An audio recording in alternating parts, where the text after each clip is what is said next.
Hi welcome to PSR studies. ఈరోజు టీఎస్ఐసెట్ 2024 కౌన్సిలింగ్లో web options అయితే స్టార్ట్ అవుతున్నాయి. వెబ్ ఆప్షన్స్ పెట్టుకోవడానికి లాస్ట్ డేట్ ఏంటి, వెబ్ ఆప్షన్స్ ఏ విధంగా పెట్టుకోవాలి, పూర్తి వివరాలు తెలుసుకుందాం. వీడియో చూసిన వాళ్ళు తప్పకుండా వీడియో లైక్ చేయండి, ఛానల్ని సబ్స్క్రైబ్ చేసుకోండి.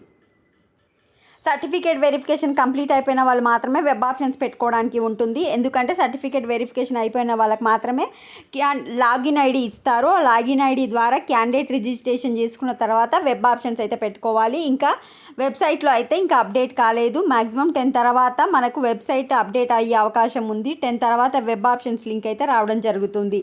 ఇంతకుముందు మీకు ప్రాసెసింగ్ ఫీజు, స్లాట్ బుకింగ్ ఎక్కడైతే వచ్చిందో అక్కడనే మనకు candidate registration and one more వచ్చేసి వెబ్ ఆప్షన్స్ లింక్ అయితే రావడం జరుగుతుంది. సర్టిఫికేట్ వెరిఫికేషన్ కంప్లీట్ అయిన స్టూడెంట్స్ ఈ రోజు నుంచి 11th సెప్టెంబర్ వరకు వెబ్ ఆప్షన్స్ అయితే పెట్టుకోవచ్చు.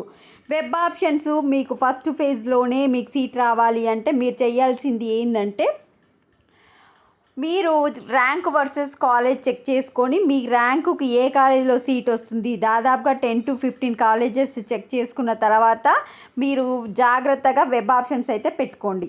ఇక్కడ మనకు హైలైట్ కూడా చేయడం జరిగింది. Candidate has to exercise as many options as possible to avoid disappointment of not getting a seat. 2-3 కాలేజ్లో పెట్టుకుంటే మీకు సీట్ రాదండి. చాలామంది పోటీ పడుతున్నారు కనుక మ్యాక్సిమం కాలేజెస్ పెట్టుకోండి. మీకు డిసెండింగ్ ఆర్డర్లో అయితే రావడం జరుగుతుంది.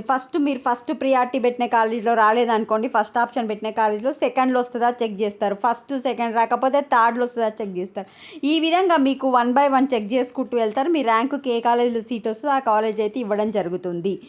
నెక్స్ట్, మీరు వెబ్ ఆప్షన్స్ పెట్టుకుంది ఎంతకైనా మంచిది. ఒకసారి ప్రింట్అవుట్ తీసుకొని అయితే పెట్టుకోండి. సో జస్ట్ మీరు లాగిన్ ఐడి వచ్చిన తర్వాత క్యాండిడేట్ రిజిస్ట్రేషన్ చేసుకొని క్యాండిడేట్ రిజిస్ట్రేషన్లో ఓటీపీని జనరేట్ చేసుకోవాలి. ఓటీపీ క్యాండిడేట్ రిజిస్ట్రేషన్ అయిపోయిన తర్వాత వెబ్ ఆప్షన్స్ పెట్టుకోవాలి. వెబ్ ఆప్షన్స్ పెట్టుకునే ముందు మీకు ఏ కాలేజీలో సీట్ వస్తుందో ఒకసారి rank versus college video already చేశాను, కావాలనుకున్న వాళ్ళు చెక్ చేసుకొని మీకు చాలా కాలేజీలు పెట్టుకోండి. మీకు తప్పకుండా ఫస్ట్ ఫేజ్లోనే సీట్ రావడం జరుగుతుంది. వీడియోని లైక్ చేయండి. Thanks for watching.